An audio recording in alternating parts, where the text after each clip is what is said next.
Saludos, yo Luis Montiel nuevamente y en esta oportunidad vamos a hablar sobre las características de la fertilidad del suelo en la cuenca del lago de Maracaibo, fertilizantes y enmiendas.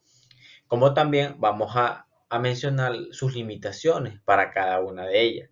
Para esto vamos a hacer mención de un artículo llamado Centro de Información y Referencia de los Suelos de la Cuenca del lago de Maracaibo, caracterización química y mineralógica de los suelos de la colección.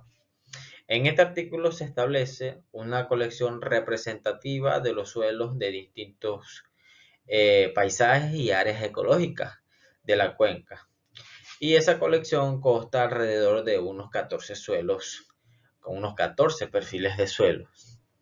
Este artículo discute las propiedades químicas y mineralógicas de los perfiles seleccionados, haciendo énfasis tanto en el pH, la capacidad de intercambio catiónico, en la saturación con bases, en la actividad eléctrica y en las bases intercambiables.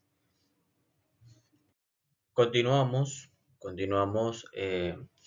ya tomando las limitaciones en el artículo, tomando ya las características de cada suelo de esta colección. Comenzamos en la Altiplanicie Maracaibo. En este caso seleccionaron dos suelos, sub 0,1 en el sector semiárido con un pH neutro y el sub 0,2 en el sector subhúmedo con un pH muy ácido. En general, esta zona presenta limitaciones de baja fertilidad evidenciada con un pH ligeramente ácido, también con una baja saturación con bases intercambiables de intercambio catiónico. En la zona de La Guajira se seleccionaron también dos perfiles de suelo, el sub 0,3 y el sub 0,6, ambas con condiciones muy áridas caracterizadas de la región y también características por los principales contenidos significativos de sales y sodio. En tanto el sub 6 representa la superficie de la antigua laguna, fue, digamos que, rellenada con segmentos de texturas arcillosas.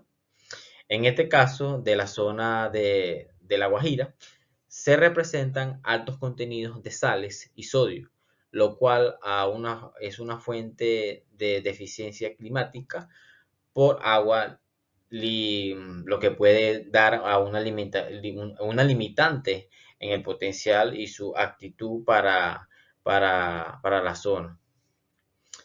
En cuanto a la Machiques Colón, se seleccionaron dos perfiles de suelo, en este caso llamado sub 0,2 con problemas de drenaje y el sub 0,5 sin problemas de drenaje. En el cuadro, como pueden ver, un número lo podemos observar o podemos observar en el cuadro que tienen un pH fuertemente ácido. También tienen un porcentaje de carbono orgánico de mediano a bajo y bajos valores de conductividad eléctrica. Hacemos mención también con ejemplos del cuadro. En el caso de las zonas de Machiques Colón, se representan las limitaciones de fertilidad, principalmente ácido. Su potencial de uso, digamos que predominante en pecuarios, digamos que en base de gramíneas y leguminosas, adaptadas a dichas condiciones. En el caso del sur del lago, como vemos los ejemplos del cuadro, eh, se le seleccionaron cuatro perfiles de suelo. Los primeros tres llamados sub 0,7, sub 0,8 y sub 0,9 en la antiplanicie pluviales. Y el número 4, que es el sub 12, fue el de pie desde el punto de la vista de su fertilidad. El perfil más arenoso, que se llamó sub 8, presenta limitaciones con baja retención de agua y fertilidad. En cambio, los suelos con textura más pesada tienen problemas de drenaje y son afectados por sales, sobre todo los que se encuentran más cercanos al lago. El cuarto perfil en esta zona es el del piel del monte andino. El sub 12 es un suelo eh, ácido con problemas de drenaje y con baja capacidad de intercambio catiónico. Saturado con bases y conductividad eléctrica.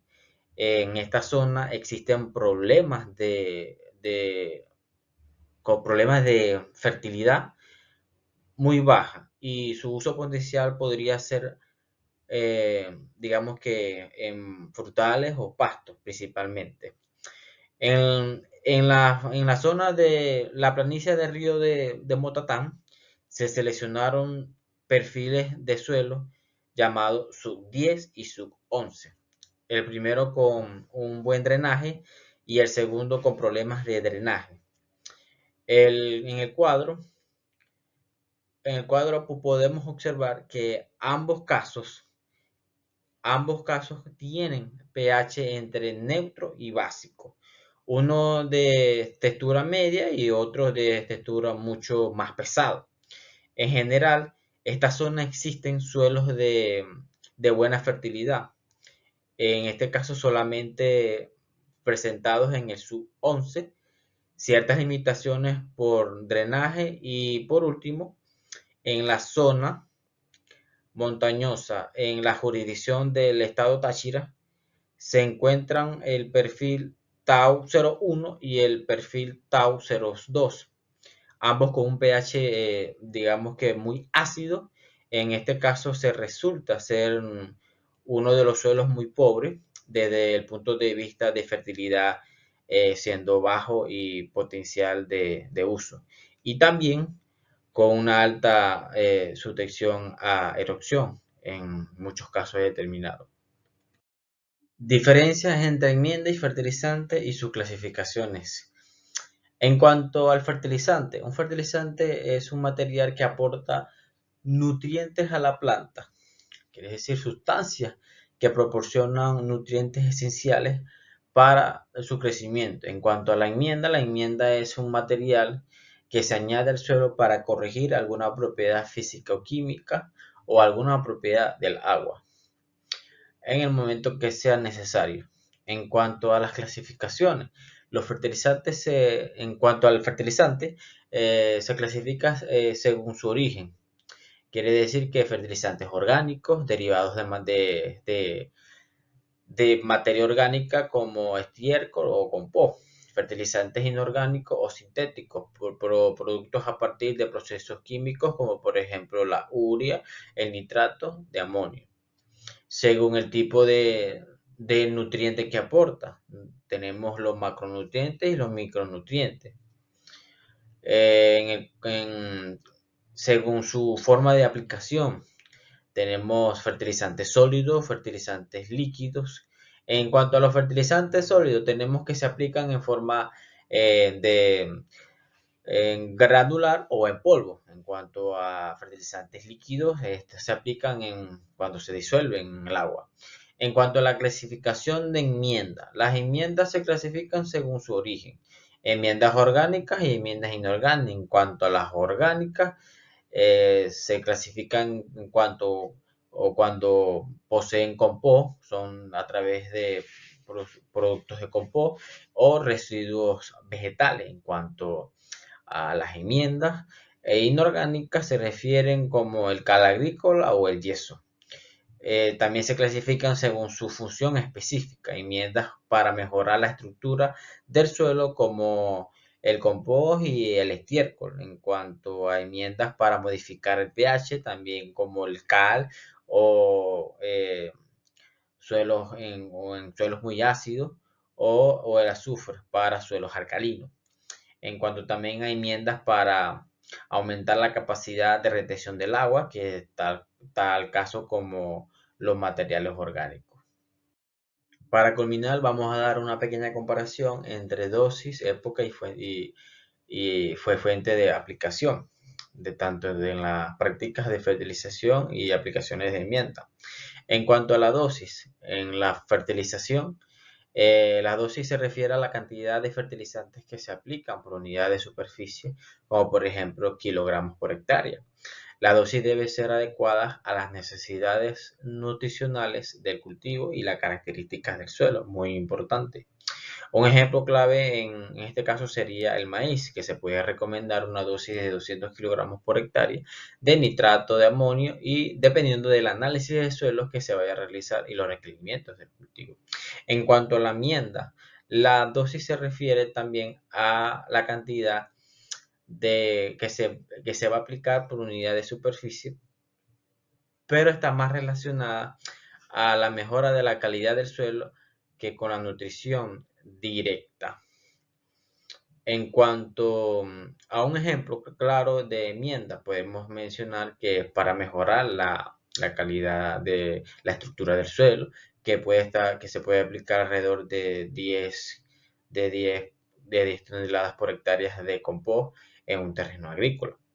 En cuanto a la fuente, la fuente en el ámbito de la fertilización, se dice que básicamente se refiere al tipo específico de fertilizantes utilizados, que puede ser orgánico e inorgánico.